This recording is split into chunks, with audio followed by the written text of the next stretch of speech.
सेठ बंसी बहुत ही अमीर आदमी था। बचपन से ही वह कंजूस स्वभाव का था। उसकी इसी आदत की वजह से उसकी पत्नी रज्जो उससे बड़ी दुखी रहती थी। उसके दो बेटे थे। बंसी बोला, भोंदू, छत पर धूप में एक बाल्टी पानी भर रख दे और 2 गिलास पानी उबाल दे। गले में खराश है, थोड़ा गरारा कर लूं। भोंदू बोला, जी मालिक, अभी किए देता हूं। कुछ समय बाद भोंदू बोला, ये लीजिए मालिक, 1 गिलास गर्म पानी, कर लीजिए गरारा। बंसी बोला, अरे वाह, तुम तो बहुत समझदार हो गए हो भोंदू, एक ही गिलास में काम चला दिया। चल चल, अभी छत पर रखा पानी वाला बाल्टी नीचे ले आ, गर्म हो गया होगा। इसमें से आधा गिलास गर्म पानी बाल्टी में डाल दे, आज बहुत ठंड है। भोंदू मन में बोला, आधा गिलास गर्म पानी में नहाएगा क्या और निचोड़ेगा क्या। बंसी बोला, अरे भोंदू, दुकान के लिए देर हो रही है, खाना अभी नहीं बना है क्या। भोंदू ने कहा, मालिक, दाल अभी नहीं हुई है मालिक, दोपहर तक हो जाएगी तो पहुंचा दूंगा। बंसी बोला, अबे 4 घंटे में कौन सी दाल बनती है, पूरे महीने का ईंधन एक ही दिन में उड़ा देगा क्या। भोंदू बोला, नहीं मालिक, अब मैं आपका नौकर हूं, उस करोड़ी सेठ का नहीं, इसलिए अब मैं जो भी करूंगा आपके हिसाब से करूंगा। वो मालिक, मैंने जो आपको 2 गिलास पानी उबाल कर दिया था, उसके भाव से आधा गिलास गर्म पानी इकट्ठा किया था। बंसी बोला, चलो अच्छा किया, उससे तुमने भी गरारा कर लिया ना। भोंदू बोला, नहीं मालिक, मैं इतना मतलबी थोड़े ही ना हूं, मैंने उसमें 2 गिलास और पानी मिलाकर दाल उबालने के लिए छत पर डाल दिया है, दोपहर तक दाल तैयार हो जाएगी। बंसी बोला, अच्छा, ऐसा सही में हो जाएगा, तब तो मेरा ईंधन भी बच जाएगा। भोंदू बोला, आज तो प्रयोग कर रहा हूं मालिक, अगर कामयाब रहा तो रोज इसी तरह बनाऊंगा। और मालिक, बाजार से एक अंडा ले आऊं क्या। बंसी बोला, अबे पागल हो गया है क्या, सावन के महीने में अंडा खाएगा। भोंदू बोला, वो मालिक, मैं तो अगले महीने के लिए ही बोल रहा था कि अंडा लाकर रख देंगे, 1 महीने में मुर्गा बन जाएगा तो पूरा घर खाएगा। बंसी बोला, ले आ, आज तूने साबित कर दिया कि तू ही मेरा सच्चा नौकर है। सेठ बंसी नहा धोकर तैयार होकर बैठा रहता है, तभी राजू कॉलेज जाने के लिए बाइक की चाबी लिए हुए आता है। सेठ बंसी बोला, अरे राजू, ये मोटरसाइकिल की चाबी लेकर सुबह सुबह कहाँ चल दिए, चल इधर आ और बाइक की चाबी दे। राजू बोला, अरे पापा, कॉलेज जा रहा हूं पापा, लेट हो रहा है। सेठ बंसी बोला, चल इधर ला बाइक की चाबी, 5 मन अनाज खा खा के कितना मोटा हो गया है, साइकिलिंग कर साइकिलिंग। ये पकड़ साइकिल की चाबी और चल, मुझे दुकान पर छोड़ते हुए अपना कॉलेज निकल जाना। राजू बोला, पापा, एक तो मैं 60 किलो का हूं, ऊपर से आप 82 किलो के, साइकिल कहाँ उतना वजन सह पाएगी। ऐसा करते हैं, मोटरसाइकिल ले लेते हैं पापा, जल्दी पहुंच भी जाएंगे और दोनों उस पर निकल भी जाएंगे। सेठ बंसी बोला, चुपचाप साइकिल निकालो और मुझे दो, मैं दुकान तक साइकिल चलाकर ले जाऊंगा, तुम पीछे पीछे जॉगिंग करते हुए दुकान तक पहुंचो, फिर वहां से तुम साइकिल लेकर कॉलेज चले जाना।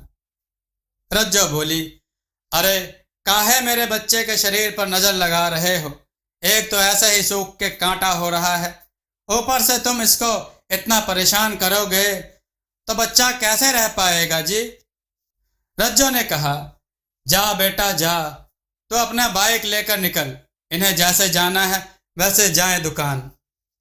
बंसी बोला, अरे रज्जो, तुम दोनों एक दिन मुझे रोड पर ला दोगे। सेठ बंसी ने कहा, रुक राजू, मैं भी चलता हूं, जब मोटरसाइकिल ले ही जा रहा है तो मैं आज एनर्जी क्यों खत्म करूं, मुझे दुकान पर छोड़ के चले जाना। बची हुई एनर्जी से दुकान में मैं 2-4 बोरियां उठाकर रख दूंगा। इसी तरह सेठ बंसी की कंजूसी की वजह से पूरे परिवार सहित मोहल्ले के सभी लोग परेशान रहते थे। सेठ बंसी की कंजूसी की चर्चा दूर दूर तक मशहूर थी। एक दिन सेठ बंसी अपनी दुकान में था। सेठ बंसी बोला, अरे सोहन, अंदर तो देखो, क्या फूटने का आवाज आया। सोहन बोला, चूहे ने डिटॉल की शीशी गिरा दी है, वही फूट गई है। बंसी बोला, ये ले जाओ और यहां से कपड़ा और डेटॉल को वहां से पहुंचकर दूसरी शीशी में निचोड़ कर रख दो और कपड़ा लेकर मेरे पास वापस आओ। सोहन बोला, ये लो सेठ जी, मैंने सारा डेटॉल अच्छी तरह से कपड़े से निचोड़कर दूसरी शीशी पर रख दिया है। सेठ बंसी बोला, अरे ये उंगली कैसे कट गई, इसमें से तो खून निकल रहा है। सेठ बंसी ने कहा, ला इधर डेटॉल वाला कपड़ा ला, इतना डेटॉल बर्बाद हो गया, तुम लोगों का तो कुछ नहीं जाता नहीं ना। मैंने इसलिए अपनी उंगली काट ली ताकि इस डेटॉल का इस्तेमाल कर सकूं, समझा। सोहन बोला, भाई दाद देनी होगी आपकी कंजूसी की। सेठ ने कहा, क्या बोला। सोहन बोला, कुछ नहीं, बोल रहा हूं कि दाद देनी होगी आपके दिमाग की। ग्राहक ने कहा, 2 किलो चीनी देना। सोहन बोला, ये लो भैया, और बोलो। ग्राहक बोला, अच्छी वाली दो, पिछली बार यही वाला ले गया था, बिल्कुल मीठी नहीं है। बंसी ने कहा, चीनी मीठी नहीं थी, लो कर लो बात। ग्राहक बोला, हाँ तो क्या मैं झूठ बोल रहा हूं। बंसी ने कहा, वो तो तुम ही जानो।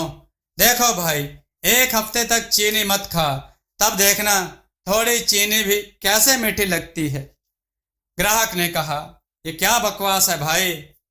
बंसी ने कहा, अरे कैसी बकवास भाई, जितना दाम उतना काम, समझे। अब निकलो यहां से। एक बार सेठ बंसी अपनी दुकान से घर गाना गाते हुए जा रहा था। उसका एक गाड़ी से एक्सीडेंट हो गया। बंसी को शहर के एक बड़े अस्पताल में भर्ती कराया गया। उनकी हालत काफी सीरियस थी, खून काफी निकल चुका था, इसलिए उन्हें वेंटिलेटर पर रखा गया था। लेकिन कुछ ही दिनों में वह ठीक होकर अपने घर वापस आ गए। वर्मा जी, जो कि पड़ोसी हैं, बोले, चलो भाई साहब, आप मौत के मुंह से वापस आ गए, अब एक पूजा कर पार्टी दे दो। बंसी ने कहा, माफ करना वर्मा जी, एक तो उतना खून गिर गया और बचा कुचा खून आप लोग जला रहे हो। अभी 7 लाख रुपए लगे हैं और 10 लाख रुपए का प्लान बना रहे हो। वर्मा जी बोले, ओ सचमुच मैं शर्मिंदा हूं। रज्जो बोली, क्यों जी, वर्मा जी क्या गलत बोले थे जो तुमने उन्हें इस कदर बोला कि बेचारे आंख नीची किए हुए चले गए। बंसी ने कहा, आया था मुझसे पार्टी लेने, एक तो 7 लाख रुपए चले गए, ऊपर से 10 लाख रुपए का चूना लगाने चला है। रज्जो बोली, कान खोल के सुन लो, अगर पार्टी नहीं हुई तो तुम्हारा 20 लाख रुपए का नुकसान नहीं करवाऊंगी तो मेरा नाम भी रज्जो नहीं। बीवी का हुक्म था, वो भी पैसों की धमकी। सेठ बंसी पार्टी के लिए मान जाता है। मोहल्ले वालों ने सोचा कि शायद इस हादसे के बाद सेठ की कंजूसी खत्म हो गई है। सेठ बंसी ने सबको भोज के लिए आमंत्रित किया और लोग बढ़ चढ़कर इसमें शामिल होने की इच्छा जाहिर करने लगे। राजू ने कहा, पिताजी वो टेंट हाउस वाला आया है। बंसी बोला, हाँ हाँ, उसे अंदर बुलाओ। टेंट हाउस वाला बोला, जी सेठ जी, मैंने छत का सारा नाप ले लिया है, टेंट लगाने में लगभग 3.5 लाख रुपए का खर्च आएगा। सेठ बंसी बोला, अगर ऊपर से सीलिंग नहीं करेंगे तो कितना खर्च आएगा। टेंट वाला बोला, अगर ऊपर से सीलिंग नहीं करेंगे तो 2,75,000 खर्च होंगे। सेठ बंसी बोला, अगर टेंट ना करें तो सिर्फ कोसे टेबल का क्या पड़ेगा। टेंट वाला बोला, अगर टेंट ना करें और बत्ती, बाजा, जनरेटर भी हटा दीजिए तो सिर्फ कुर्सी टेबल का 40,000 पड़ेगा। और अगर कुर्सी टेबल भी हटा दीजिए तो छत पर दरी बिछाकर खिलाते हैं तो 300 रुपए की दरियों में काम चल जाएगा। सेठ बंसी ने कहा, बहुत अच्छा, गुड, बहुत ही समझदार टेंट वाले हो तुम। मैं तुम्हारे टेंट का रेकमेंड अपने दोस्त को जरूर करूंगा। राजू बोला, पिताजी वो टेंट वाला तो बिना कुछ एस्टीमेट बताए ही चला गया। सेठ बंसी ने कहा, अरे वो बहुत ही समझदार टेंट वाला था। 3.5 लाख रुपए उसने आज मुझे बचा दिए। मेरे इलाज में लगे 7 लाख रुपए का आधा पैसा आज रिकवर हो गया। राजू बोला, पिताजी इनविटेशन कार्ड छपवाने के लिए 5,000 रुपए चाहिए थे। सेठ बंसी ने कहा, अरे सबको मुंह से ही बोल दीजिए, इनविटेशन कार्ड का क्या करोगे? वैसे भी इनविटेशन कार्ड अब पुराने हो गए हैं। जरा अपना मोबाइल का ब्लूटूथ ऑन कर डेटा देना, मैं अभी व्हाट्सएप से सभी को इनविटेशन भेज देता हूं। चलो यह भी 5,000 बच गए। अभी 3,45,000 मुझे रिकवर करने होंगे। राजू बोला, हलवाई पूछ रहा था कि मेन्यू में क्या क्या रहेगा। सेठ बंसी बोले, हाँ उसे भी बुलाओ, आज उसका भी फाइनल कर ही देता हूं। आखिर संडे को भोज जो है। अगले दिन हलवाई बोला, प्रणाम हुजूर। बंसी ने कहा, अरे रामचंद्र, क्या हाल है, क्या बजट है तुम्हारा? रामचंद्र बोला, ठीक है हुजूर, वो 500 आदमियों का खाना बनाने का 20,000 लगेगा मालिक। सेठ बंसी ने कहा, अरे इतना चार्ज तो 5 स्टार होटल के शेफ भी नहीं लेते एक दिन खाने का। रामचंद्र ने कहा, हुजूर 20 आइटम भी तो है, कम से कम 10-12 कारीगर लगेंगे। सेठ बंसी ने कहा, 20 आइटम? किस बेवकूफ ने यह मेन्यू बताया है? 20 आइटम खाते खाते आदमी का हाजमा खराब हो जाएगा, उन्हें अस्पताल जाना पड़ेगा। मैं अभी आ रहा हूं अस्पताल से, मैं जानता हूं कितनी फीस लेता है डॉक्टर। 10 आइटम का बताओ कितना लगेगा? रामचंद्र ने कहा, हुजूर 12,000 से कम में नहीं हो पाएगा। सेठ बंसी बोला, ठीक है, लेकिन जो भी आइटम बनाओगे मेरे ऑर्डर के बिना खाने के लिए नहीं भेजोगे। अगर भेज दिया तो उसके पैसे काट लूंगा और उस आइटम में लगा मटेरियल का पैसा भी लूंगा, तो ध्यान रहे। रामचंद्र ने कहा, ठीक है मालिक, आपके ऑर्डर के बिना कोई आइटम सर्व करने के लिए नहीं जाएगा। इसी तरह सारी व्यवस्था करते करते दावत का दिन भी आ गया। दावत सेठ बंसी की छत के ऊपर जाड़े के गुनगुनी धूप में ओपन रखा गया था। दावत का समय सुबह 10 से शाम 5 बजे तक रखा गया था।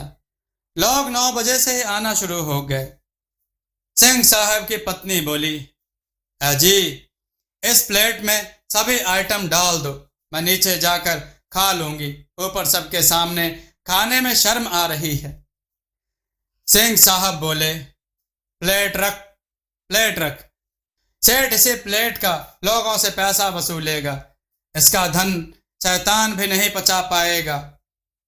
वर्मा जी बोले, सिंह साहब ये कंजूस सेठ तो बहुत बड़ा भव्य मकान बनवा रखा है, विश्वास नहीं होता कि इतना खर्च मकान में इसने कैसे किया होगा। सिंह साहब ने कहा, अरे वर्मा जी, बंसी जब पहला पहला करोड़पति बना था तो उसमें थोड़ा दिखावा भी आ गया था। चलो देर से ही सही, सेठ बंसी का कंजूसीपन तो कम से कम दूर हुआ ना। देखिए सेठ बंसी इधर ही आ रहे हैं। बंसी बोला, अरे सिंह साहब कोने में क्यों खड़े हैं, आइए दरी पर बैठकर आराम से बातें करते हैं। आज तो रविवार है, छुट्टी का दिन है, इसलिए मैंने आज दावत दी ताकि आप लोगों को किसी काम को छोड़कर आना ना पड़े। सिंह साहब बोले, यह बात तो ठीक किया है आपने बंसी जी, लेकिन मुझे एक बात समझ में नहीं आई कि लोग दावत अक्सर रात में देते हैं लेकिन आपने दिन में दिया, ऐसा क्यों? सेठ बंसी ने कहा, देखिए, जो लोग रात में दावत देते हैं वो दरअसल आपको खाना खिलाते ही नहीं हैं। सिंह साहब बोले, क्यों, ऐसा क्यों? सेठ बंसी बोला, क्योंकि रात में ज्यादा खाना खाने से भोजन पचता नहीं है और आपको डॉक्टर के पास जाना पड़ता है, इसलिए मैंने दिन में दावत रखा है। जो मजा जमीन पर बैठकर खाने में है वो कुर्सी टेबल में कहाँ, इसलिए मैंने सारा कुर्सी टेबल मना कर दिया। सिंह साहब बोले, बहुत सही किया, लेकिन दावत में थोड़ा गाना बजाना, म्यूजिक होता है तो मन लगता है। जब दावत दे रहे हैं तो गाना बजाकर बत्ती जलाकर दिखावा क्या? मैं दिखावे में विश्वास नहीं रखता। दूसरी बात, म्यूजिक के धुन में एक दूसरे से बात करना मुश्किल होता है, इसलिए मैंने बत्ती बाजा सब कैंसिल करवा दिया।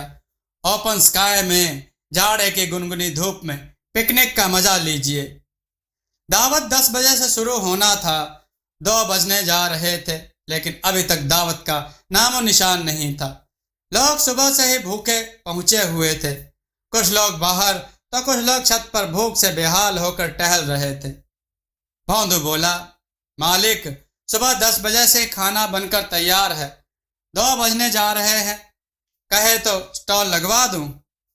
सेठ बंसी बोला, हाँ, अब स्टॉल लगवा दो, लेकिन छत पर नहीं, घर के बाहर जो खाली मैदान है उसमें अपने आदमी को लिट्टी, चाट, चाउमीन, समोसे, गोलगप्पे, सभी आइटम वहां लगवा दो और 50 रुपए प्लेट बेचना चालू कर दो। भोंदू बोला, मालिक, लोग पूछ रहे हैं कि खाना कब चालू होगा, उन्हें क्या बोलूं? सेठ बंसी ने कहा, उनको जाकर बोल दो कि खाने में अभी 2 घंटे और लगेंगे। अगर कुछ खाना चाहते हैं तो बाहर लिट्टी, चाट, समोसा, गोलगप्पा वाले सब बेच रहे हैं, वहां जाकर तब तक कुछ खा लीजिए। इस तरह सुबह से भूखे लोग सामने मैदान में जाकर चाट, पकोड़े, गोलगप्पे, समोसे, चाउमीन सब कुछ खाकर अपनी भूख मिटा रहे थे और पैसे भी दे रहे थे। तभी भोंदू आकर बताता है कि दावत का खाना बन चुका है। भोंदू बोला, आओ सब लोग, खाना तैयार है, आओ। सिंह साहब ने कहा, क्या ये सेठ सबको पपलू बना दिया है? अब सबका पेट तो ये चाट पकौड़े खाकर भर गया, खाना क्या खाक खाएंगे? वर्मा जी बोले, अरे भैया, जो भी हो, दावत में आए हैं तो अब कुछ ना कुछ देकर जाना ही होगा। चलो अब वहां भी थोड़ा पेट पूजा कर लेते हैं।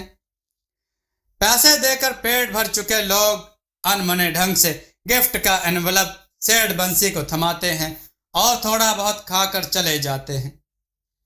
सेठ बंसी बोला, देखा भोंदू, मोहल्ले वाले मुझसे दावत लेकर मुझे चूना लगाने चले थे। मैंने 100 लोगों का खाना 500 लोगों को खिला दिया, उनसे गिफ्ट भी लिया और 10,000 का फास्ट फूड बिचवा कर प्रॉफिट भी निकलवा लिया। भोंदू बोला, अरे वाह मालिक, आप तो मेरे साथ रहते रहते मुझसे भी ज्यादा समझदार हो गए। सेठ बंसी बोला, क्या कहा भोंदू? और सब हंसने लगते हैं। दोस्तों, आपको यह कथा कैसी लगी? अपने विचार और सुझाव कमेंट में जरूर दें। हमारी कथाओं को लाइक करें, हमारे चैनल को सब्सक्राइब करना न भूलें। हमारी कथाओं को शेयर जरूर करें, जिससे लोगों को अच्छा ज्ञान प्राप्त हो। जय श्री राम भक्तों।